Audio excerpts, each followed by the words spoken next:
Assalamualaikum warahmatullahi wabarakatuh. Berjumpa lagi bersama saya Sukmawati, calon guru penggerak angkatan 11 dari SMP Negeri 3 Lilireja, Kabupaten Sopeng. Kali ini saya tidak sendiri, saya ditemani oleh rekan sejawat saya yaitu Ibu Irviana Cahyani. Beliau adalah guru mata pelajaran agama Islam di SMP Negeri 3 Lilireja. Assalamualaikum Bu Ir. Waalaikumsalam Bu. Bagaimana kabarnya pagi ini? Alhamdulillah baik. Alhamdulillah ya. Hari ini kita adakan percakapan pra-observasi ya Bu. Nanti saya akan amati kemudian melakukan observasi saat jalannya pembelajaran di kelas atau sebelum saya melakukan proses supervisi di kelas ya Bu. Adapun tujuan diadakannya supervisi adalah untuk mengetahui dan juga mengevaluasi jalannya proses pembelajaran yang Ibu lakukan, dan kenapa kita hari ini melakukan percakapan pra-observasi sebagai persiapan awal sebelum nanti Ibu melakukan kegiatan proses pembelajaran agar lebih siap dan percaya diri sehingga memberikan pembelajaran yang terbaik bagi murid. Begitu ya Bu? Baik. Ada beberapa pertanyaan Bu yang akan saya sampaikan kepada Ibu, boleh? Boleh Bu. Baik, yang pertama berkaitan dengan tujuan. Kira-kira apa tujuan pembelajaran yang ingin Ibu capai? Ya, berdasarkan pembelajaran yang saya tuliskan di sini, tujuan pembelajaran yang akan dicapai yaitu peserta didik dapat menjelaskan makna iman kepada Nabi dan Rasul Allah dengan benar, serta meyakini bahwa Allah Subhanahu wa Ta'ala mengutus para nabi dan rasul untuk menyampaikan wahyu kepada umat manusia. Begitu Bu. Baik ya, jadi tujuan pembelajaran yang ingin Ibu capai di sini saya tadi mencatat bahwa peserta didik dapat menjelaskan makna iman kepada Nabi dan Rasul Allah Subhanahu wa Ta'ala dengan benar, serta meyakini bahwa Allah Subhanahu wa Ta'ala mengutus para nabi dan rasul untuk menyampaikan wahyu kepada umat manusia. Nah, bagaimana dengan area pengembangan yang ingin Ibu kembangkan atau yang ingin Ibu lakukan di kelas nanti? Ya, baik, untuk area pengembangannya mungkin ada dua yang akan saya kembangkan, yaitu pada area pengetahuan dan pada area keterampilan. Pada area pengetahuan, peserta didik mampu menjelaskan dengan benar pengertian iman kepada Nabi dan Rasul, termasuk mengenali perbedaan antara Nabi dan Rasul, serta memahami fungsi dan peran keduanya dalam agama Islam. Kemudian, pada area keterampilan, peserta didik menunjukkan keyakinan yang kuat bahwa Allah Subhanahu wa Ta'ala mengutus Nabi dan Rasul sebagai penyampai wahyu untuk membimbing kehidupan manusia. Begitu Bu. Baik, jadi area pengembangan yang ingin dicapai di sini saya mencatat ada dua sesuai yang Ibu sampaikan tadi. Yang pertama adalah di area pengetahuan dan area keterampilan. Di area pengetahuan, peserta didik mampu menjelaskan dengan benar pengertian iman kepada Nabi dan Rasul, termasuk mengenali perbedaan antara Nabi dan Rasul serta memahami fungsi dan peran keduanya dalam agama Islam.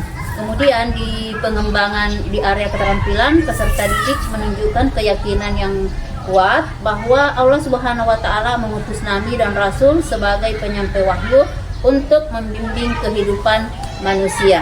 Begitu ya Bu? Iya, begitu Bu. Dan saya ingin mendengar Bu, bagaimana rancangan pembelajaran yang ingin Ibu terapkan di dalam kelas? Mungkin dari strategi pembelajarannya kah, atau model pembelajaran ataupun metode pembelajaran? Ya, baik Bu. Untuk strategi yang saya gunakan adalah pembelajaran berdiferensiasi berdasarkan kesiapan belajar siswa yang diintegrasikan dengan pembelajaran sosial dan emosional. Nah, kemudian saya akan melakukan pembagian kelompok sesuai dengan kemampuan, keterampilan, dan keaktifan siswa Bu. Dan modelnya saya menggunakan model pembelajaran yang berbasis masalah atau problem based learning atau PBL. Begitu Bu. PBL ya Bu? Ya. Nah, untuk metodenya mungkin saya akan menggunakan metode ceramah, tanya jawab, diskusi kelompok, dan penugasan kelompok. Iya, baik Bu. Jadi metode yang akan Ibu pergunakan di kelas nanti ada metode ceramah, kemudian diskusi diskusi, tanya jawab dan penugasan. Iya, iya Bu. Nah, bagaimana dengan media yang akan Ibu pergunakan nanti di dalam kelas? Nah, untuk medianya mungkin saya akan menggunakan beberapa media yang sesuai dengan materi pembelajaran yang akan diajarkan, seperti PowerPoint, video, laptop, Chromebook, dan smartboard atau smart TV. Nah, kira-kira kapan Ibu akan melakukan kegiatan pembelajaran tersebut? Di hari apa, di kelas berapa, dan jam keberapa? Nah, kebetulan saya ada jadwal mengajar di hari Senin ini di kelas 8A, jam pelajaran ke-6 sampai jam ke-7. Ya, baik. Jadi nanti di hari Senin depan di kelas 8A di jam ke-6 dan jam ke-7 saya akan datang ke kelas Ibu dan saya akan melakukan supervisi kelas. Saya akan melihat dan mencatat hal-hal apa saja yang terjadi di dalam kelas, ya Bu. Baik Bu.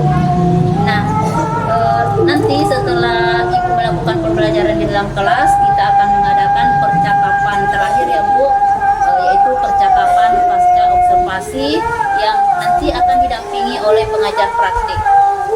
Baik. Sebelum kita akhiri percakapan hari ini, apa yang Ibu dapatkan dari percakapan ini? Saya mendapatkan gambaran media apa yang akan saya gunakan pada saat pembelajaran nanti, sehingga saya akan mulai menyiapkan media tersebut pada hari ini. Itu Bu. Baik Bu, terima kasih banyak atas waktunya hari ini dan sudah bersedia berbincang-bincang dengan saya pada percakapan pra-observasi. Sampai bertemu di kegiatan observasi kelas hari Senin mendatang ya Bu. Baik Bu. Demikian percakapan kita hari ini, sampai bertemu di kegiatan observasi kelas dan juga percakapan pasca observasi. Assalamualaikum warahmatullahi wabarakatuh. Waalaikumsalam warahmatullahi wabarakatuh. Bismillahirrahmanirrahim. Assalamualaikum warahmatullahi wabarakatuh.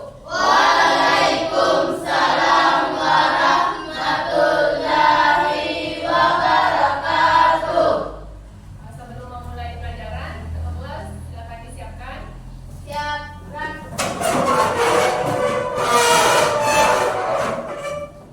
Mari salam kepada Ibu Guru.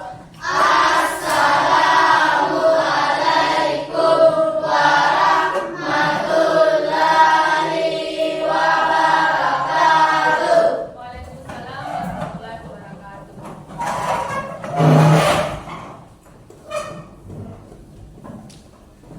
Sebelum kita memulai pembelajaran, marilah kita membaca doa. Doa dimulai. Rabbi zidni ilman warzuqni fahman. Selesai. Memulai pelajaran, marilah kita membaca surah Al-Fatihah.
Semangat untuk belajar? Semangat untuk belajar? Bagus. Nah, sekarang Ibu mau tanya, masih ingat tidak materi kita minggu lalu? Masih. Nah, siapa yang masih ingat? Yang bisa sebutkan? Ibu, Misha, ya Misha. materi tentang iman kepada kitab-kitab Allah. Materi tentang iman kepada kitab-kitab Allah. Bagus sekali. Masih ingat ada berapa rukun iman? Masih ada berapa? 6. Ada 6. Nah, coba kita sebutkan. Yang pertama iman kepada Allah. Yang kedua iman kepada Mereka. Oke, yang ketiga iman kepada Kitab. Yang keempat iman kepada Rasul. Yang kelima iman kepada Hari hari akhir. akhir. Yang keenam iman kepada Qadar. Kemudian kira-kira apa yang terlintas dalam pikiran kalian ketika mendengarkan kata Nabi dan Rasul? Saya Bu, Rizka, silakan. Nabi adalah orang yang menerima wahyu dari Allah. Nabi adalah orang yang menerima wahyu dari Allah. Kemudian ada yang tahu tidak? Kira-kira apa perbedaan Nabi dan Rasul? Ya Alif? Nabi menerima wahyu untuk dirinya sendiri, sedangkan Rasul menerima wahyu untuk umatnya. Menurut Alif, Nabi itu menerima wahyu untuk dirinya sendiri, sedangkan kalau Rasul menerima wahyu untuk disampaikan kepada umatnya. Bagus. Kemudian kira-kira apa yang disampaikan oleh Rasul kepada para umatnya? Biasa Untuk menjadi teladan bagi umat manusia. untuk menjadi teladan bagi umat manusia. Ya, bagus sekali, kita berikan aplaus kepada teman-teman yang sudah menjawab. Ya, dari beberapa pertanyaan tadi berkaitan dengan materi yang akan kita pelajari hari ini, yaitu meyakini Nabi dan Rasulullah menjadi generasi digital yang berkarakter. Adapun tujuan pembelajaran yang akan kita capai pada hari ini, yaitu peserta didik diharapkan mampu memahami makna iman kepada Nabi dan Rasulullah, serta meyakini bahwa Allah mengutus para Nabi dan Rasul untuk menyampaikan wahyu kepada umat manusia. Nah, sekarang silakan persiapkan bukunya.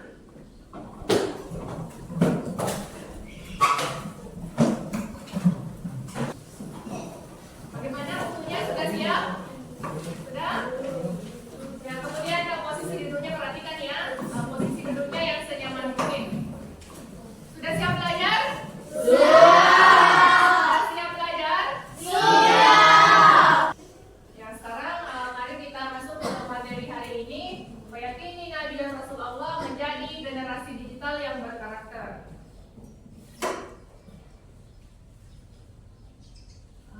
Ini tujuan pembelajarannya, peserta didik dapat menjelaskan makna iman kepada Nabi dan Rasul. Nah, bisa kita lihat bersama di slide yang sudah Ibu tampilkan. Pengertian iman kepada Nabi dan Rasulullah.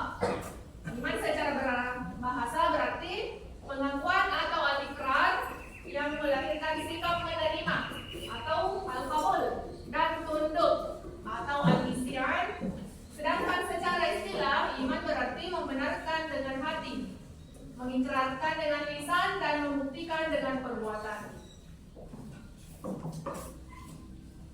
Adapun pengertian iman kepada Nabi dan Rasulullah, yaitu iman kepada Nabi dan Rasulullah berarti membenarkan bahwa Allah memiliki Nabi dan Rasul yang sengaja dipilih untuk menyampaikan wahyu kepada umat manusia. Selanjutnya bisa dibaca di slide ya. Diutusnya Nabi dan Rasulullah itu merupakan bentuk kemurahan Allah Subhanahu wa taala kepada setiap umat manusia. Selanjutnya bisa kita lihat perbedaan Nabi dan Rasul. Secara bahasa, Nabi berarti pembawa berita, sedangkan Rasul berarti utusan. Nah, tadi ada yang sudah bisa memberikan pendapatnya tentang perbedaan Nabi dan Rasul. Kemudian secara istilah ada perbedaan pengertian juga antara Nabi dan Rasul, di mana Nabi itu berarti seorang laki-laki yang diberi wahyu oleh Allah Subhanahu wa taala untuk dirinya sendiri. Sedangkan Rasul adalah seorang laki-laki yang diberi wahyu oleh Allah Subhanahu wa Ta'ala untuk dirinya sendiri dan disampaikan kepada umat manusia. Nah, ini ada tugas Nabi dan Rasul dijelaskan dalam Quran Surah Al-Ahzab ayat 45 dan 46. Itu wahai Nabi, sesungguhnya kami mengutusmu untuk menjadi saksi, membawa kabar gembira dan memberi peringatan, dan untuk menjadi penyeru kepada Allah dengan izinnya dan sebagai cahaya yang menerangi. Bisa dipahami? Bisa. Nah, sekarang kita lihat secara umum ada 4 tugas para nabi dan rasul. Yang pertama, sebagai saksi bagi umatnya. Yang kedua, sebagai pembawa kabar gembira. Yang ketiga, sebagai pemberi peringatan. Dan yang keempat, sebagai juru dakwah. Nah, ini kita lihat lagi mukjizat bagi nabi dan rasul. Kita lihat dulu apa pengertiannya mukjizat. Secara bahasa, mukjizat berasal dari kata jasa yang berarti melemahkan. Sedangkan secara istilah itu, mukjizat dapat diartikan sebagai peristiwa luar biasa yang terjadi pada diri seorang rasul sebagai bukti kerasulannya dengan tujuan untuk melemahkan orang yang tidak percaya. Bisa dipahami? Bisa. Kemudian mukjizat itu ada 2 macam. Yang pertama, mukjizat yang bisa dilihat secara indrawi atau bisa dirasakan langsung. Contohnya adalah mukjizat dari Nabi Nuh, di mana Nabi Nuh ini mempunyai kemampuan untuk membuat perahu atau kapal yang sangat besar. Kemudian mukjizatnya Nabi Ibrahim, dia tidak terbakar api. Adapun mukjizat Nabi Musa yaitu tongkatnya bisa berubah menjadi ular. Nah, mukjizat yang kedua itu mukjizat yang bersifat non material. Hanya dapat mukjizat ini bisa dibuktikan sepanjang masa. Contohnya mukjizat Nabi Muhammad yaitu Al-Quran. Al-Quran itu masih bisa kita baca sampai saat ini dan kita amalkan ajarannya. Bisa dipahami? Bisa. Nah, sekarang mari kita sama-sama menonton video tentang mukjizat para nabi dan rasul. Silakan disimak. Assalamualaikum sahabat Senada.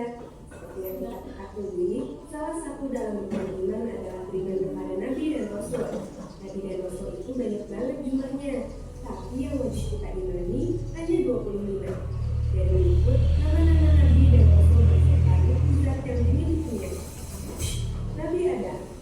Nabi Adam merupakan nabi pertama sekaligus manusia pertama yang Allah ciptakan. Sebelumnya, Nabi Adam tinggal di surga dengan pasangannya Hawa. Namun, atas bujukan iblis, Adam dan Hawa memakan buah kodi yang telah dilarang oleh Allah. Meski telah bertaubat, Allah tetap memerintahkan mereka turun ke bumi. Beberapa mukjizat Nabi Adam adalah: 1. Menjadi khalifah pertama di bumi. 2. Diajarkan oleh Allah segala hal tentang nama benda dan makhluk di bumi. Nabi Idris memiliki mukjizat sebagai berikut. 1. Memiliki kecerdasan mengamati fenomena alam dan mengartikan wahyu Allah. 2. Manusia pertama yang bisa membaca dan menulis. 4. Nabi Idris pernah merasakan sakaratul maut dan dihidupkan kembali atas izin Allah. 5. Pernah melihat surga dan neraka. Dari materi yang ada di PowerPoint dan video tadi, bisa kita pahami bahwa Allah itu mengutus para nabi dan rasul untuk memberikan petunjuk kepada umat manusia. Mengapa Allah memberikan petunjuk ini melalui para nabi? Tujuannya yaitu agar manusia ini bisa menjalani kehidupannya sesuai dengan ajaran yang dibawa oleh para nabi dan rasul, tidak melakukan pelanggaran yang bisa menyebabkan manusia ini berbuat dosa. Selanjutnya ada beberapa tugas para nabi dan rasul tadi yang sudah kita jelaskan. Contohnya membawa kabar gembira, kemudian memberikan peringatan. Nah, dari tayangan video tadi kita sudah melihat dari 25 nabi yang wajib semuanya memiliki mukjizat. Salah satu mukjizat yang terkenal itu adalah mukjizat dari Nabi Musa, di mana tongkatnya bisa berubah menjadi ular. Nah, kemudian Nabi Nuh, dia bisa membuat perahu atau kapal yang sangat besar, digunakan ketika banjir bandang. Setelah itu, dia bisa selamat dari banjir itu. Adapun mukjizat Nabi Muhammad yang sangat terkenal atau yang bisa kita lihat sampai saat ini yaitu kitab Al-Quran. Bagus. Ya, dari tayangan video tadi, kira-kira ada yang bisa menyebutkan contoh mukjizat para nabi dan rasul? Saya Bu, Ya, Lusti, silakan Lusti. mukjizat Nabi Nuh yaitu mampu membuat kapal besar yang digunakan ketika banjir bandang. Kata Lusti, salah satu mukjizat nabi itu yaitu mukjizatnya Nabi Nuh, bisa membuat kapal besar yang digunakan ketika terjadi banjir bandang. Betul sekali, Lusti sudah memberikan tanggapannya. Atau Lusti bisa memahami isi video dengan baik. Berikan aplaus untuk Lusti. Setelah tadi ada pertanyaan dari salah satu teman, Ibu akan jelaskan kembali materi yang ada di slide atau PowerPoint dan video. Nah, kita kembali. Mama Cuma ada WhatsApp Baceki.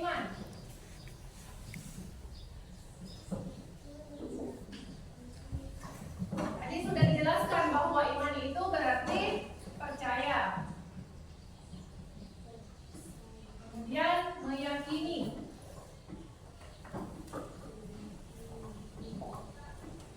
Iman juga berarti membenarkan. Nah, jadi iman itu bukan sekedar mempercayai bahwa Allah mengutus Rasul sudah cukup. Bukan itu saja. Iman itu meliputi mempercayai dengan hati atau meyakini dengan hati,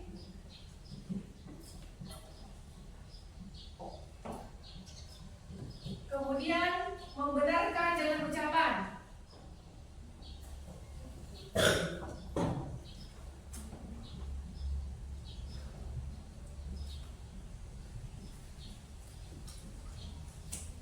Dan yang ketiga, membuktikan dengan perbuatan.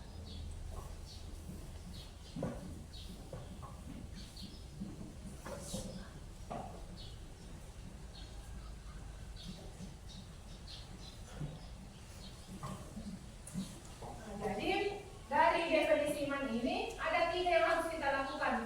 Meyakini, membenarkan, dan membuktikan dengan perbuatan. Jadi ketika kita mengatakan bahwa saya meyakini bahwa Allah telah mengutus para nabi dan rasul, maka harus ada yang ketiga ini. Kita harus yakin kebenaran ajarannya, kemudian membenarkan dengan ucapan, kemudian kita sebagai umatnya harus mengikuti ajaran yang dibawakannya. Adapun tugas para nabi dan rasul, salah satunya yaitu menyampaikan kabar gembira atau berita gembira. Rasul ini menyampaikan kepada umat manusia bahwa ketika kita mengikuti ajarannya, insya Allah kita akan menjadi orang yang beruntung dan mendapatkan pahala. Kemudian nanti di kehidupan selanjutnya di akhirat akan mendapatkan balasan surga.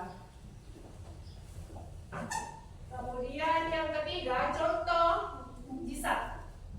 Tadi dijelaskan bahwa mukjizat itu adalah kejadian luar biasa yang khusus diberikan kepada para nabi dan rasul.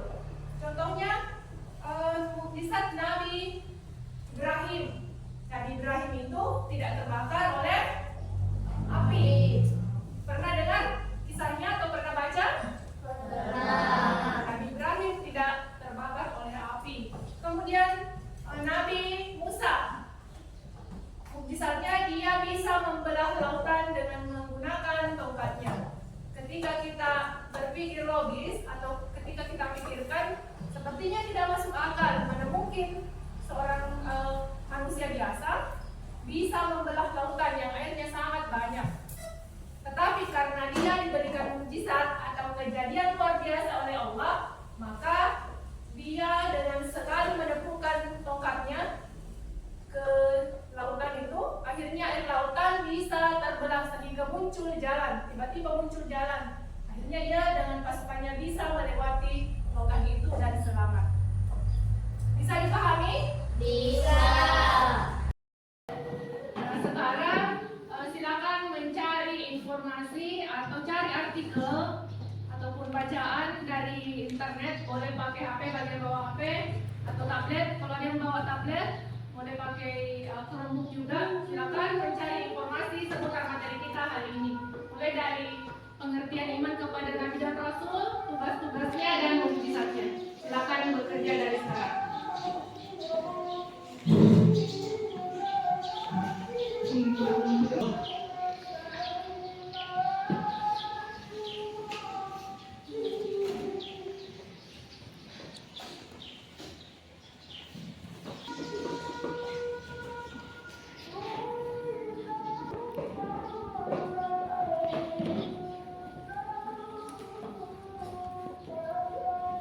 Ya, bagaimana? Sudah selesai mencari materi? Ya, baik, kalau sudah, sekarang Ibu akan membagi ke dalam 3 kelompok. Jadi nanti setiap kelompok satu orang tolong catat ya. Untuk kelompok 1 Adi Asharotul Husna, tolong dicatat nama-nama anggotanya.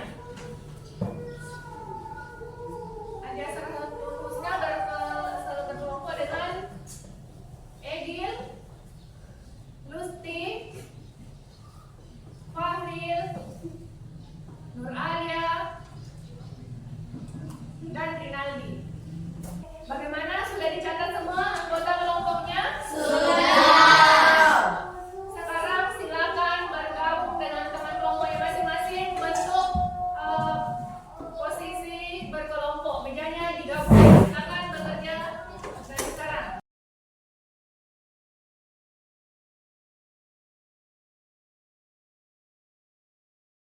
Bagaimana? Sudah berkumpul dengan anggota kelompok masing-masing?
membawa ajaran dari Allah Subhanahu wa taala. Ya, bagaimana Rizka? Itu tadi jawaban dari kelompok 1. Masih ada tanggapannya? Ya, silakan. Apakah iman kepada Nabi dan Rasul itu boleh hanya dengan meyakini kebenaran ajaran Nabi dan Rasul? Oke, masih ada tanggapan dari kelompok 2. Kelompok 1 bisa dijawab langsung. Saya akan menjawabnya. Iman berarti membenarkan dengan hati, mengikrarkan dengan lisan, dan membuktikan dengan perbuatan. Jadi iman kepada Nabi dan Rasul tidak cukup dengan meyakini kebenaran ajarannya, tetapi harus disertai dengan mengamalkan ajarannya. Ya, kelompok 1 cukup? Cukup. Jadi penjelasan kembali dari kelompok 1 bahwa beriman kepada Nabi dan Rasul itu tidak hanya meyakini dengan hati, tetapi kita juga harus membenarkan dengan ucapan, kemudian membuktikan dengan perbuatan. Bagaimana Rizka, masih ada tanggapan? Cukup. Sudah mengerti. Bagaimana kelompok lain, masih ada tanggapan? Tidak ada. Tidak ada, sudah paham juga. Ya, kalau begitu kita berikan aplaus untuk kelompok 1. Dari penjelasan kelompok 1 tadi dalam presentasenya bahwa mengimani Nabi dan Rasul itu tidak cukup dengan meyakini dengan sepenuh hati, tetapi kita juga harus membenarkan melalui ucapan dan membuktikan dengan perbuatan. Kemudian ada perbedaan antara Nabi dan Rasul, di mana kalau Nabi itu menerima wahyu untuk dirinya sendiri, sedangkan kalau Rasul menerima wahyu untuk dirinya dan disampaikan kepada para umatnya. Bisa dipahami? Bisa. Nah, setelah presentasi tadi, sekarang mari kita mengadakan kuis untuk menguji sampai mana pengetahuan kita tentang materi yang sudah kita pelajari hari ini. Yang pertama, Alif Wardana Andi Ukas. Silakan maju.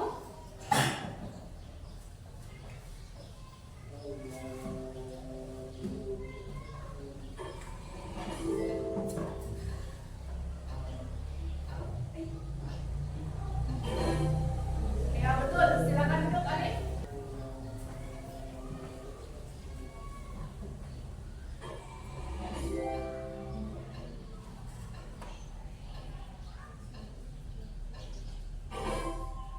Betul juga. Oke, silakan duduk. Selanjutnya Yasinta.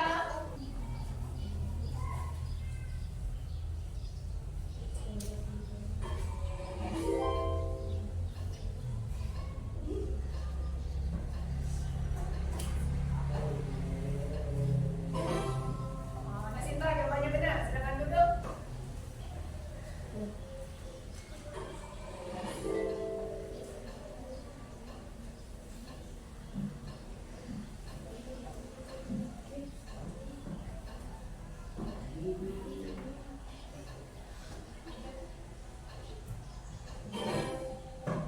Ya betul. Silakan duduk Amal.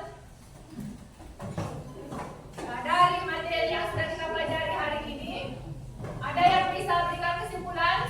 Saya Bu. Nada, silakan. Iman kepada Rasul berarti meyakini bahwa Allah telah mengutus para rasul untuk menyampaikan petunjuk kepada umat manusia. Oke, bagus Nada. Iman kepada Rasul itu berarti meyakini bahwa Allah telah mengutus para rasul untuk menyampaikan petunjuk kepada umat manusia. Masih ada yang bisa berikan kesimpulan? Saya Bu, Ya, Fahri, silakan. contoh mujizat Nabi yaitu tongkat dan manusia yang berhubung jadi gelas. Contoh kisah Nabi yaitu tongkat Nabi Musa. Tongkat Nabi Musa ini bisa berubah menjadi ular.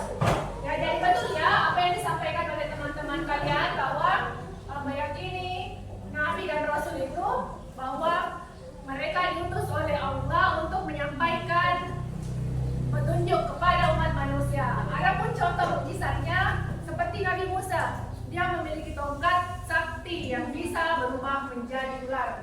Bagaimana, bisa dipahami materi kita? Bisa. Materinya mudah dipahami? Mudah. Wah, alhamdulillah kalau sudah paham.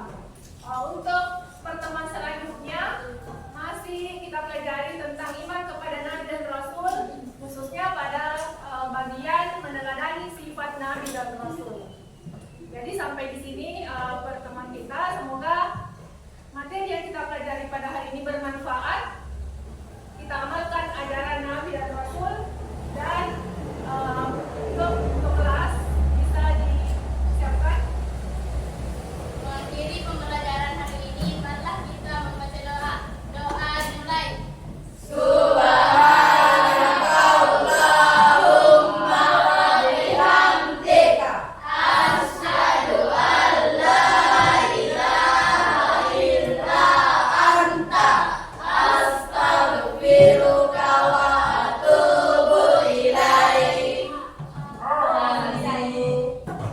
Siap, gerak.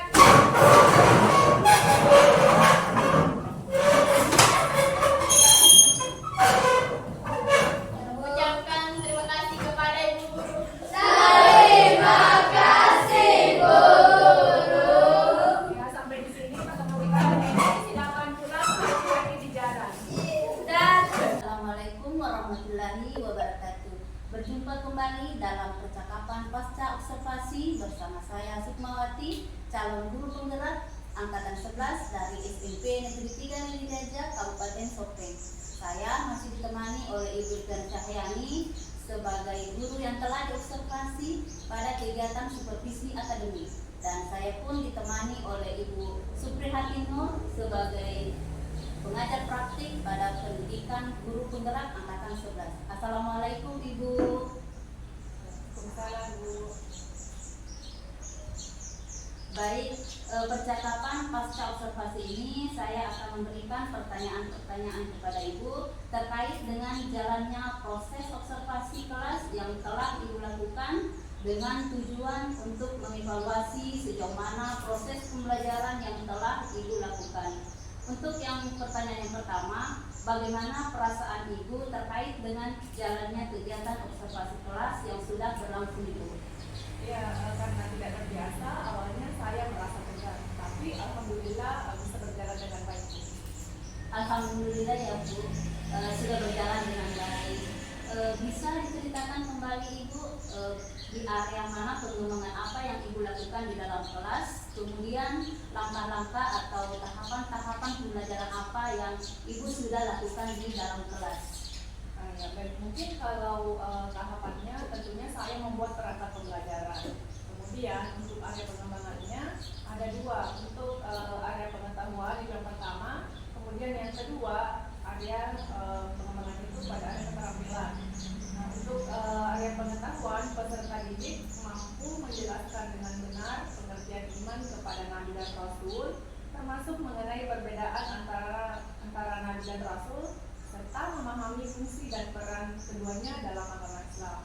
Sedangkan untuk area keterampilan, peserta didik menunjukkan keyakinan yang kuat bahwa Allah Subhanahu wa Ta'ala mengutus Nabi dan Rasul sebagai penyampai wahyu untuk membimbing kehidupan manusia.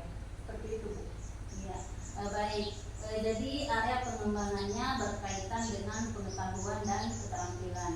Nah, menurut Ibu sejauh mana area pengembangan yang sudah Ibu sampaikan tadi, apakah sudah berhasil dilakukan di dalam kelas atau tidak?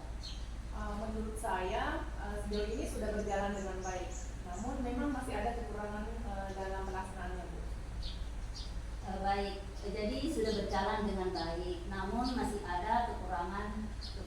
Menurut Ibu apa sih kekurangan atau mungkin kendala-kendala yang Ibu hadapi di dalam kelas? Ya, kekurangan atau hambatan sering terjadi, tentunya mungkin juga dialami pula oleh guru-guru lain. Nah, kendala yang saya hadapi yaitu di mana ternyata masih ada beberapa siswa yang kurang aktif mengikuti pembelajaran. Ya, jadi ada beberapa siswa yang tidak aktif, mungkin hanya mengandalkan teman ya Bu. Iya, betul seperti itu.